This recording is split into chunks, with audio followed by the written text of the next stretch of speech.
What is up, everyone? Today we are talking about a topic that is near and dear to our hearts because we have all suffered it. Tendinopathy, what it is, what it isn't, and what you need to know about it.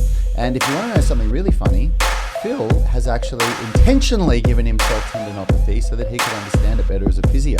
Stick around. What's up, everybody? I'm Yanni Bormeister. To my left is the forever gorgeous Phil White. Across the table is my brother today. Rad. And the voice of God, as always, is Richard. We are Unity Gym. What's that? So what's going on, guys? Oh, It's just the voice of God, mate. oh mate. Don't you recognise God when We are Unity Gym, and the gym that turns driven people into strong, flexible, athletic humans. If you want to know how we do it, grab one of our blueprints. We've got lots of them for strength, flexibility, and nutrition. They're available on the website. What is the blueprint, Yanni? What's that? What's the blueprint? What's the blueprint? Yeah. The blueprints are the 10 biggest insights, lessons, secrets, whatever you want to call them. They're really the 10 key, the most, I guess, profound things that we've learnt along the last sort of accumulative 50 years of training between myself, Rad, and Richard. And we update them annually. And if we learn something not for a new, while, because the truth is, when we originally went online, you know, with doing all of this online stuff, and we had to give things out that were valuable to people for free so that, you know, we could start growing some interest in what we do and people would start to see us. You know, we created this flexibility blueprint. And after I created it and put a lot of work and energy into it, Yanni looked at it and went, I wouldn't find that very valuable if I got it. And I went, right, okay. And Yanni was like, no, we got to give someone something that if they look at it, because my first flexibility blueprint was like, here's 6 stretches you can do to, you know, for blah, blah, blah, blah, blah. And Yanni was like, that's not very valuable. Anyone can do those stretches. And so we spent a lot of time sitting down, really thinking about what are the 10 things that really gave us breakthroughs in our flexibility over the last 5 years. So it is very valuable stuff. It really is. It's not a program at all. It's the lessons that we learned that changed our life. That changed everything for us. Yeah, because I knew all the stretches in the world and I didn't get flexible. But when I learnt these 10 lessons, the 10 principles. Flexible. But we've done one for stretching, for flexibility. So there's the flexibility blueprint. There's the strength blueprint, which is the 10 biggest lessons we've learned on how to get strong, and principles, things like the concept or the principle of progressive overload, the principle of program periodization, the principle of super compensation. And then we've also done one for nutrition. Yeah. And I just thought it'd be worth pointing it's out, a because very it's something good we say on we say kind of automatically these days. But if you've been listening to us for a while and you haven't actually downloaded them, it's good stuff. Yeah. Now, before we go any further, I want to get the question of the day out, and because it's very important today. I want to know if anyone watching on the live stream has, or listening to the podcast, you can comment in and we'll give you some feedback, has ever had tendinopathy and where in the body. Because tendinopathy is different to an acute injury, and we're going to talk about why today, and we're going to talk about how the two sort of rehab strategies differ, which is really important, because if you kind of muck this up, you can make the tendinopathy worse. And where this came about, the reason why I was so eager to do this topic specifically today, to steer the conversation to this specifically, was because I read a new member of the Movement Mastermind, Adam Chappell, who listens to the podcast every morning on the way to work. He introduced himself earlier this week. He said, hello everyone, first post. Signed up and looking forward to getting started on the Foundations program, working my way back from some quite bad back pain, and the increase in inactivity seems to have brought on a bout of elbow/forearm tendinopathy. We'll get to that in a second. What are people's thoughts or experiences for the upper body work? Now, this is like the reason why I'm so eager and I'm chomping at the bit, and I'm sure Phil is too, and Rad and Richie, because we've all had forearm tendinopathy. Is that he's framed it so well for us to open a discussion on how this may have happened. The key to his comment here is that he has had an increase in inactivity, which seems to have brought on a bout of elbow/forearm tendinopathy. I'm not going to say tendinitis again because tendinopathy has replaced the term tendinitis. Phil can just quickly explain that. Yanni, love that. Basically it's an outdated term, itis. Whenever you see itis in anything, it is always talking about an inflammatory process. And so with the actual pathophysiology of tendinopathy, so what's happening? Why is the voice of God laughing? What's up? I'm sorry, guys. If you watch the screen in a second, I've just goofed with the question of the day, but I'll fix it.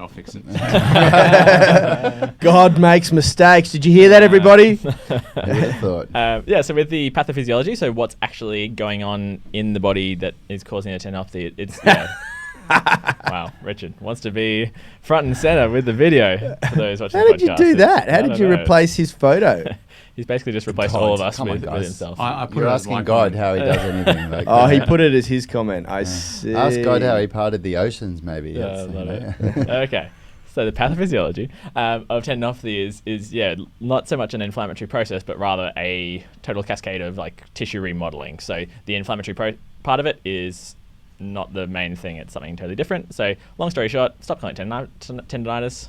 Yeah. Call it tendinopathy. Long story short, stop calling it tendinitis. It's just tendinopathy. Now, I made that And mistake the reason a why long that time. does really inform how you change it is if you think of inflammatory process, people think, oh, I just need some anti-inflammatories and I need to ice it, and that will do nothing for you. Yeah. So it's really, For tendinopathy, that will do absolutely nothing, yeah. And for most things, it will do nothing because we now know that the inflammatory process is a very important part of the healing process. peace and love. We don't want to stifle the inflammatory process. We want to let it sort of take its place. Okay, so now I'd like to talk about why it's so profound that Mr. Adam Chappell has used the words, the increase in inactivity seems to have brought on a bout of forearm tendinopathy. Because this, in my opinion, is key to our discussion today. When we treat tendinopathy, we must not rest it. Must not rest. Must not rest it. What tends to happen is, and I'll share my experience because I've had it a number of times, probably half a dozen times, and in the forearms, either the medial or lateral epicondyle, which is either the inside or the outside of the forearm or elbow. Golfers or tennis elbow. Golfers or tennis elbow is what it's colloquially termed. I have often been told, okay, you need to rest, you need to recover and rice it, rest, ice, elevation, compression. And it's always come back stronger when I reintroduce myself to weightlifting. Or do these ones. Yeah, the floppy arms. Yeah, that was another. That was another attempt thing that 7 people years ago. suggested would work. For those of you on the podcast, Phil was just waving his arms around in the air. Which So legitimately was like a thing that everyone in the gym was doing for a while, trying to get rid of it. And so, yeah. And Rad, when you first had tendinopathy, was it suggested to you to rest and take time off? No, it wasn't. God, it's a long time ago now. No, because I worked with Phil from early on, so I got the right advice. But my biggest problem was that I didn't understand it at all, and tendinopathy was like I hadn't had injuries for a long time, except for my fractures, except for the injuries in my spine. And when I got tendinopathy, I just thought that it was I've just got to keep going, and I can't be soft. I've got to push through it. And that was my real introduction to intelligent injury management. But the fact that I just did everything, well, not everything wrong. I did keep training, but man, I just kept training at the highest intensity and doing the things that kept making it worse and worse. The load wasn't managed based on the weakest link, and Yeah. we'll talk about that in a sec. But I want to steer the conversation to Phil so we can just quickly explain why it's so critical that we don't rest tendinopathy, and then we'll go into the actual physiology around it, what's happening with the the collagens and the protein and what's breaking down in the muscle and why it's sort of different to an acute injury. All right, it's time for everyone's favorite analogy again, the bucket and the tap. So this is, the kind of idea of capacity and load. So again, just we talked about the other day, with every structure in the body, now we're going to talk specifically about tendons, will have a certain amount of each of capacity, and that will have been predetermined by how much your body has developed over time and what activities you've done before, and so that will be how big your bucket is. Now, the load you put through the tendon is going to be, again, that tap. So if we're filling up the bucket and it's staying within the bucket, our tendon will be happy, it'll be able to manage it. If we slowly kind of overflow it, the bucket will adapt and become bigger and stronger and deal with it better. Now, there are certain things that will really turn on the tap in a big way, and that's going to be when you're doing basically bouncing sort of activity. So when you're using the actual stretching elastic sort of properties of a tendon. So it's really common in Achilles tendinopathy is if you suddenly start running a lot and you haven't been used to that sort of bouncing load before, and now you're adding a lot of that in. Compressive load is often very much going to turn up the tap, and then just general how much total sort of intensity and strength you're putting through it as well. And so all of those factors will turn that tap up in a big way. So if your bucket's sort of at a certain level and your tendons are kind of managing with a certain level of activity, and then you have an abusive load, which is going to be where instead of just slightly overfilling the bucket, you've now turned the hose on. And it's probably a really common thing for people who maybe have just got into running for the first time. They maybe haven't got running shoes, so they use a really flat solid shoe, which is just generally a bit more intense than the Achilles, and maybe you're a bit overweight, so now you've got more total load going through your Achilles, and that abusive load will set off a cascade of things in the tendon. I won't get too technical, but basically the tendon structure itself starts to go wee-oo, something's going on here, so let's try and give it lots of different fibers that will make it stronger. But what it ends up doing is kind of creating a ineffective load transfer structure in the tendon,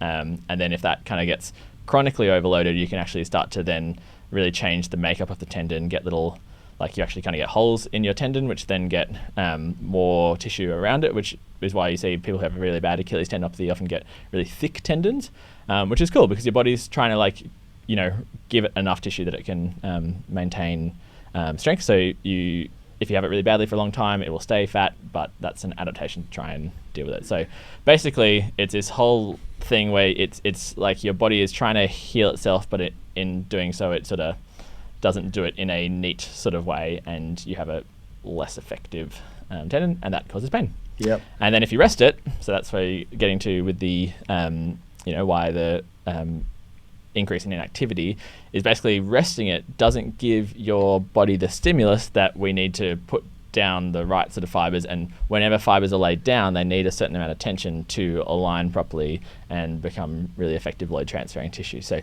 when you rest it, basically it's now you're totally underloading, you've switched off the tap entirely, and now your bucket is rapidly shrinking and you've got an ineffective actual tissue structure. So then you think okay, it's just like acute injury, I'll just take a couple of weeks off, get back into what you used to doing, and then suddenly pain, extreme pain, and often a lot of pain then the next day. Yeah, and it usually, in my experience, when you do that, when you go through that process, it comes back worse. When you come back to the gym, it actually feels worse, and it's so frustrating because you think, okay, I've just taken 2 weeks off. That's a real head. I was going to swear, but I pulled myself back. Nice. It's a hard thing to get Might over. not have to press the explicit button today on the that's podcast. Right. It's a hard there's thing. still time. It's a hard thing to get over when you've got big goals and you're making really good progress, and then you all of a sudden start to get this pretty intense pain in your forearms. For me, it was forearms. And I've had it in my shoulders as well, in my rotator cuff. And then, you go, okay, I'll take 2 weeks off, and that's really ego crushing. Then you come back in and you pick up weights and start to warm up, and you're like, hang on a minute. It's worse than it was before. It used to only kick in at 10 kilos. Now it kicks in at 5 kilos. And hopefully from what I've just explained there with the tissue kind of needing stimulus to remodel, and then you've just pulled the rug out of it, and suddenly it's got all this extra kind of it's like you're trying to build a wall and you've sort of got all the stuff laying there, but you haven't actually given it the load to build up the structure again. And then you're trying to, put a roof on that wall. It's so important that you get this right. You've got to give it something. So very quickly before we go into detail about how to fix it, let's just quickly talk about our experiences with tendinopathy. Maybe we can share so people can kind of relate. My experience very quickly was very classic. The first time I was working out in the gym 4 days a week doing sort of some form of strength training, and I was boxing every day, 6 days a week in the evenings. And then I decided that it was a really good idea to take up golf. My friends all started playing golf, and I am very competitive, and I thought, wow, I'm getting old, and maybe I should start learning how to play golf, because when I'm an old person, I don't want to get my ass kicked by all my mates. So I started playing golf, and I enjoyed it, going out with the boys, the banter, you know, and then I started playing golf twice a week on the weekend in the time that I was usually recovering. And like any new sport, if you're a little bit competitive, you go all in the beginning to try and level up quickly. And yeah, after about 2 or 3 weeks of playing golf twice, once on Saturday, once on Sunday, 18 holes, I got the most severe golfer's elbow and forearm tendinopathy, and back then I had no idea how to fix it, and I didn't back down on my weekly training at all during the gym. I stopped playing golf, but I kept going to the gym and lifting weight, and it just progressively got to a point where I couldn't even pick a weight up. Like, it was just so painful. I couldn't even steer a steering wheel in my car. It was so painful. So that was my experience. How did you get tendinopathy the first time, Rad? Working towards a one-arm pull-up. I remember it clearly. When I started calisthenics training 5 years ago, knowing nothing about it and just saying, yeah, I'm going to do it, and basically just looking at progressions and going, okay, well, here's a progression, and then there's the next progression, and thinking that was all that was really required for it, and I just started doing the work. And I basically put an abusive load into my forearms that I'd never done before, and it just started to come on, and it was just the most classic tendinopathy symptoms, which is why I kept pulling through it, which is really hurt at the start, but then I warmed up and then I couldn't feel a thing, and I had no idea what I was dealing with, so I was like, that's painful. And then I'd warm up a bit more, and that's all right now, okay, let's go. And then I'd just go for it and do these ridiculous workouts, you know, putting all that load on one arm. And then eventually it got to a point where, I just realised I'm too far away from the mic here, and eventually I got to the point where it was so bad that I just couldn't even do one rep. Like I remember I'd grab onto a pull-up bar with both arms, and I would try to even initiate a pull, and the pain was agonizing. And it was that classic example of really developed tendinopathy where, you know, anything that involved gripping, like if I'd pick up even a couple of kilos of a shopping bag, would really aggravate it and inflame it.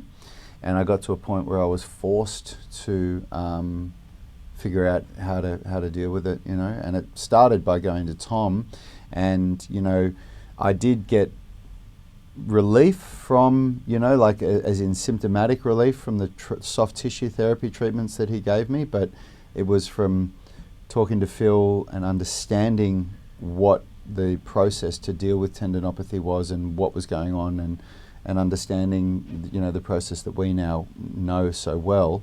And then we came up with the you know, the forearm and elbow rehab program that we used successfully.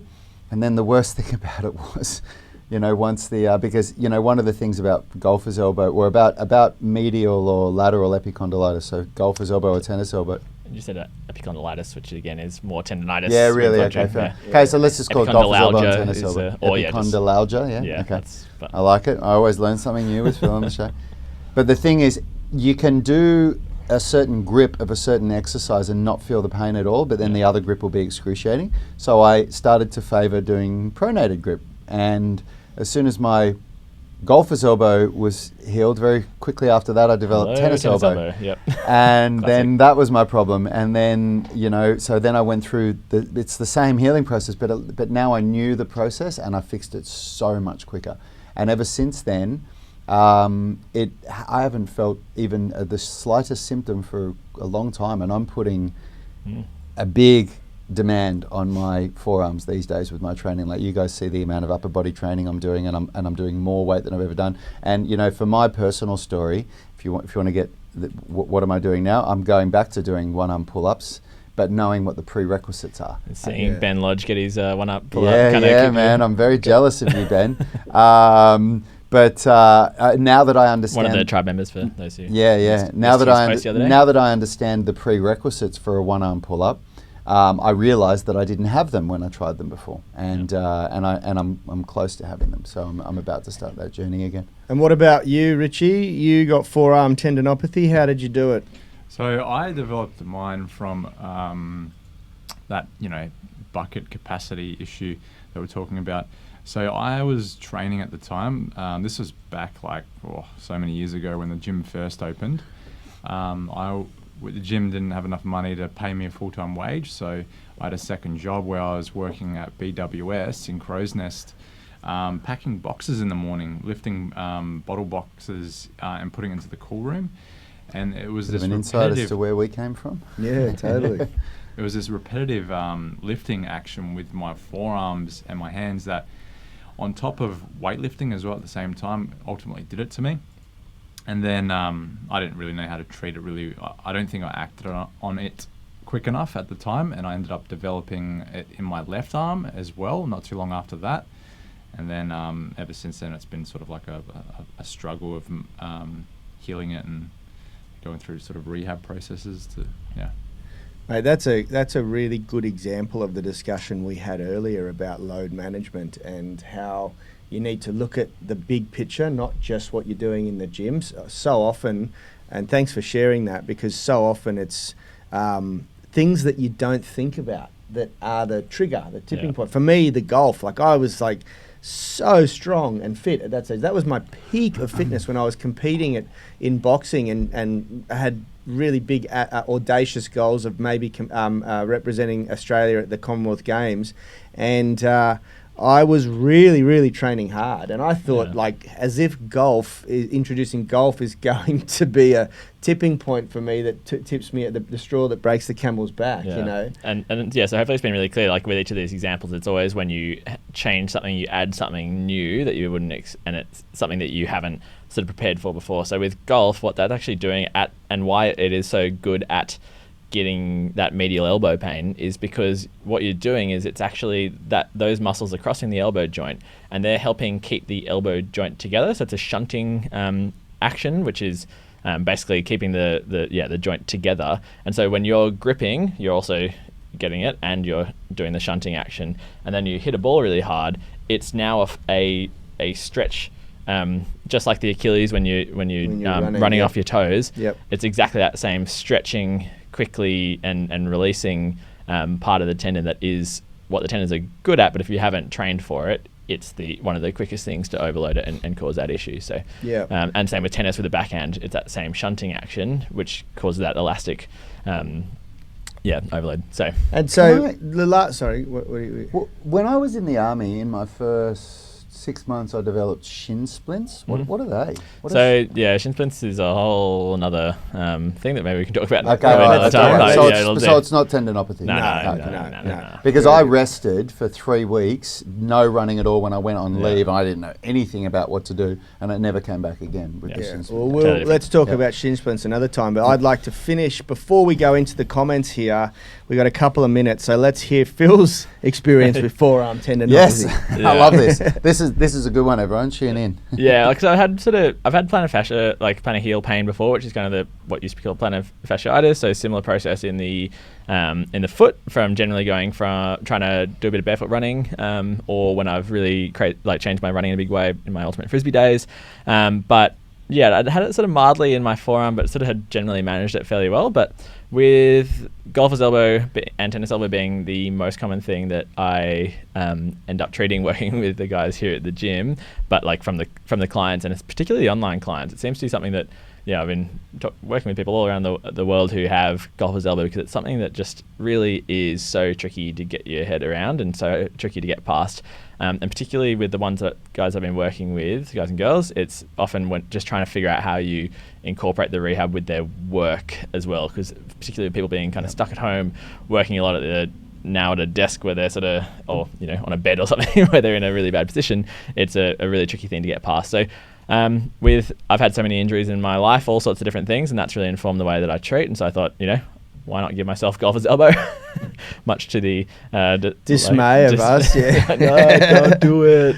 Don't do it. Yeah. What was your term for gym herpes? Gym herpes. Once you got forearm tendinopathy, you never really get rid of forearm tendinopathy. So I thought I'd just back myself in with my understanding of it, and I'd learn a hell of a lot along the way. So I took a bit of inspiration from one of my clients I was working with in Ireland, who decided in lockdown times to just go down to his local park and start doing pull-ups every day. So I started doing supinated pull-ups every day. on top of lots of forearm work. So just like pure flexion at the wrist and extension at the wrist. And sure enough, within by the end of the week, my right forearm was bloody sore. And then I doubled down and did that for the 5 days a week. I was at the gym for the full month. And yeah, it hurt. And all the kind of classic signs, the first couple of reps are just absolute agony. Then you kind of get through it once you're warmed up. This is very classic tendinopathy. So if this sounds familiar, if it's like really painful at the beginning, warms up, feels all right. Then the next day it's super tender. And then you start just like noticing you just like knock it on your side or like on the chair, like, oh, agony. Yeah. Anyway, so developed tendinopathy. And then I'm just coming up to the end of another month of basically I'm trying to just go back to regular programming because it's often with injuries, it's tempting to say you get if you've had an injury and then you do anything and then it just happens to get better on its own. So I really wanted to kind of control for that. So I'm just going back to my regular training and it's got a whole lot better, probably 60% better, but it's still definitely there. And when I start to really load it up, it becomes quite painful. So then for the next month, I want to do a targeted sort of rehab program to then go from that point where, because I think a lot of people can probably relate to that point where it's like, it's just always there. It's that kind of herpesy kind of thing, as you said. It just sort of sticks around and you're like, oh, it's annoying. It's not holding me back now, so I'm not going to slow down on my training. But it's also really annoying and I wish it wasn't there. So sort of for the next month, going to work on just doing a really targeted rehab program. And the one thing I really want to demonstrate is it's exactly the same exercises that I'm going to be doing as rehab that gave me the injury. Yep. It's nothing fancy. There's no fancy, amazing exercise with, using some fancy equipment that will fix it. It's just getting the balance right. And it's exactly this. I was doing, forearm work, which is going to be my rehab exercises, and that gave me the tendinopathy. It's so key to understand this point that it's nothing fancy. You just got to sort yourself out, track what you're doing, and use the feedback, which is going to be that 24-hour pain. So if you do a workout, you feel it the next morning, it's sore to touch, it's sore in the morning, you've gone too hard. So just hit pause for a second. We are going to get to your comments because they're really good. There's some really great stuff in there. But we want to try and summarize it into maybe 3 to 5 key points to treating tendinopathy. This is what everyone's waited for. This is the critical difference between tendinopathy and other injuries. First and foremost, which we've obviously talked about, is that you do not rest tendinopathy. Unlike an acute injury, a fracture or a muscle tear, that you have to rest for a period of time to allow the tissues to remodel, to join together again, the bone to set, whatever it is.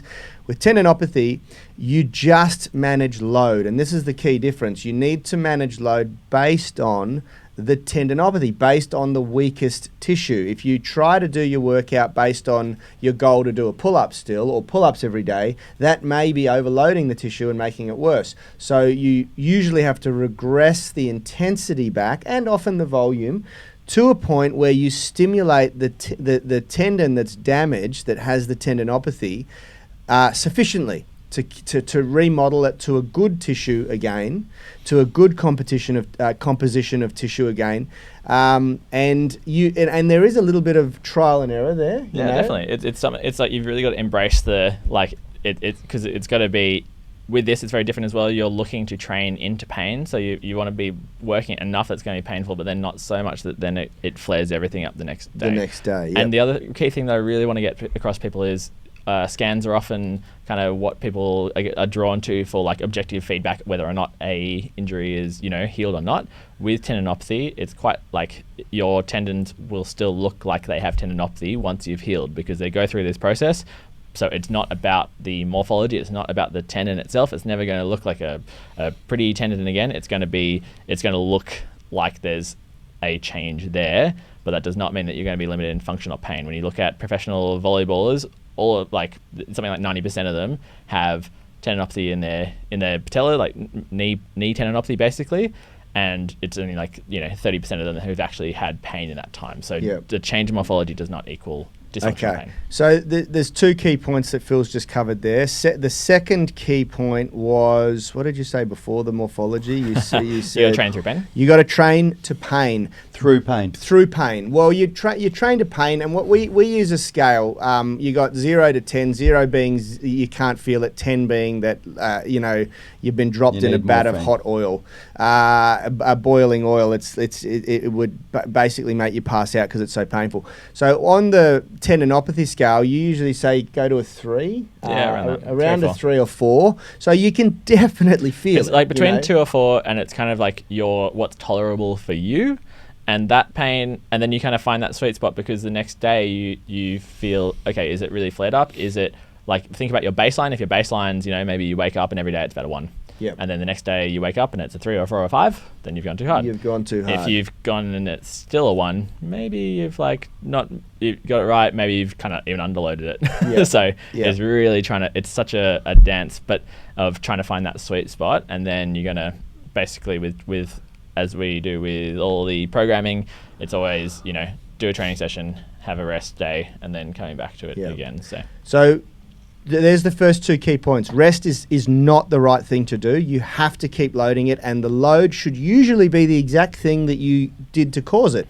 But often, if it's a pull-up or a muscle-up, which is a very complex movement, it's going to be extremely hard to use that mechanism to rehab. So you may have to regress back to an isolated elbow flexion or wrist exercise, okay? That's the first key. Second key is that you use pain as the measure of whether you're doing it right. So you have to train through pain, but if it's more painful the day after than it was before you started your workout, you've got it wrong. You've gone too hard. So that's very, very important. And the third key point is that morphology is not a good example of whether this injury is fixed or not, because it will never look the same again. Once you've experienced tendinopathy in a tendon, the tendon remodels itself, and that remodeling is pretty much permanent, and what I'm saying there is that you're not injured permanently, and it's not, but the morphology, the image will look different permanently. Exactly, which is just okay to understand. It doesn't mean that you're weaker. It doesn't mean that you're going to be limited. The best athletes in the world have these changes, and it's been an adaptation to the amazing amount of training they've done. So,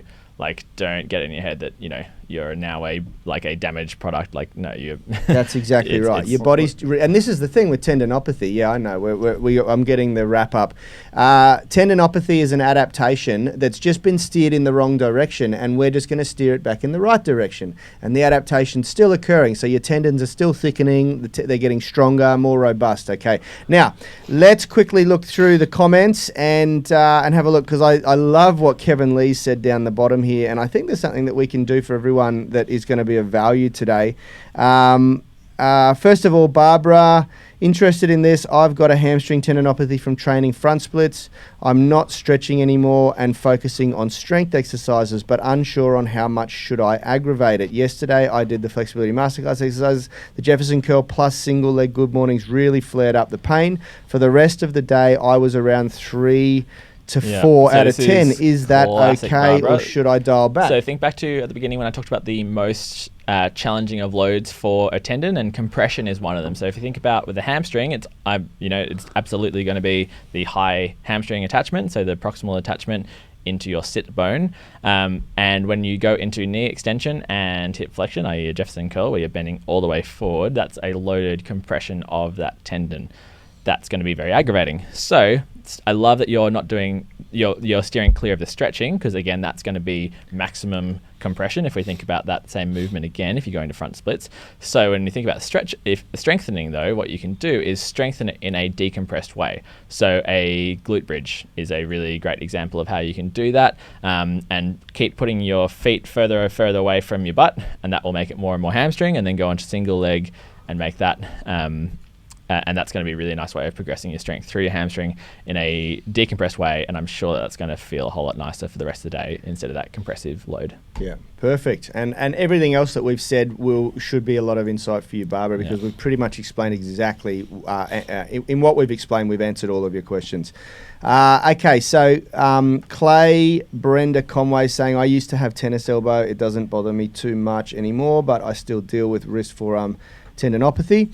And yeah, look, as we said, it's kind of like we make jokes about it being gym herpes, because it sort of lingers around.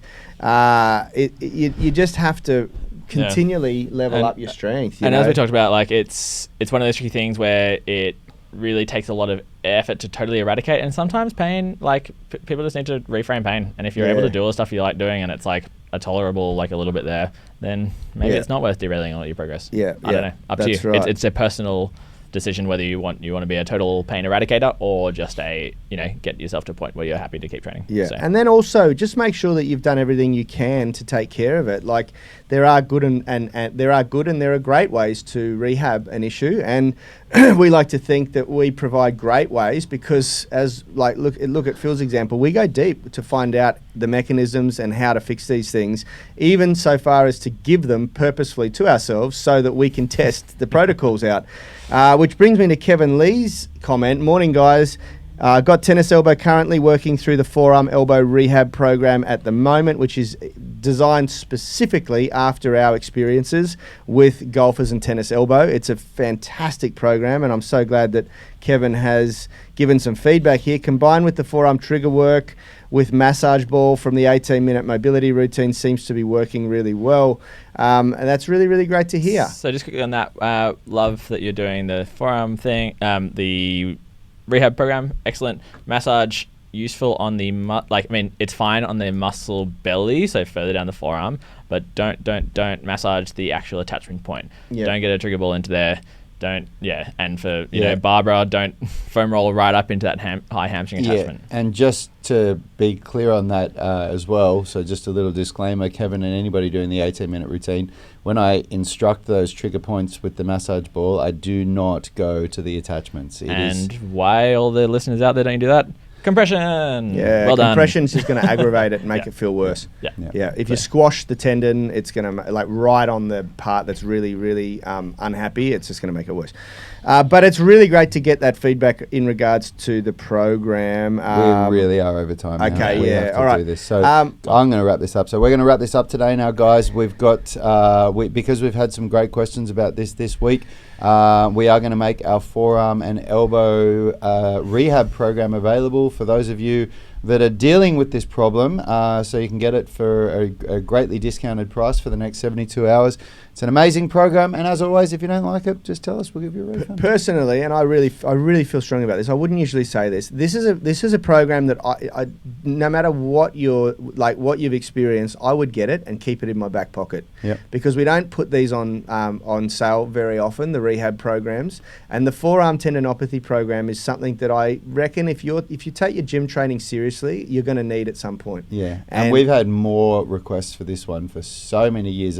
I don't know why it took us so long to make it because we had so many requests. But it's the most popular YouTube video, isn't it? Yeah, second most really popular YouTube video. Views, so for anyone who's serious about their gym training, it's like I used to be a mechanic, and you want to just continually add to your toolbox so that when you need the tool, it's there ready to go. Be a great I addition. would be adding this one to my toolbox. It's an absolute and even cracker. if you don't have tendinopathy, if you are going to get serious about doing strength training with your upper body, the exercises that we do in this program are a really great way to prehabilitate your body and to prevent yourself from getting absolutely. it. Because they're all about strengthening that's about that those muscles. bulletproofing. And for all of you in the UMS online coaching group, please just don't go and buy the program. You have it for free. It's included part of your subscription. Speaking of online coaching, is it? Let's do it. Let's go. We've got to go. We're doing it right now. We're doing it right now. We're late for the online coaching. So we'll See see you you all later, over in the UMS group. Health is about performance, not just body image. You better be willing to accept what you're going to have to do to get there. We'll start focusing on movement goals, strength goals, flexibility goals. When you nail that skill, it's there forever. The body image goal doesn't get you that It's far. the consistency and frequency that's going to get you there. It's not the intensity. There's no shortcuts to mastery and movement. Destination doesn't change overnight, but your direction will. The gym is not the place to beat up the body that you hate. It's the place to build the body that you love. We are the gym that teaches people how to move instead of just exercise because we believe that health is about performance, not just body image.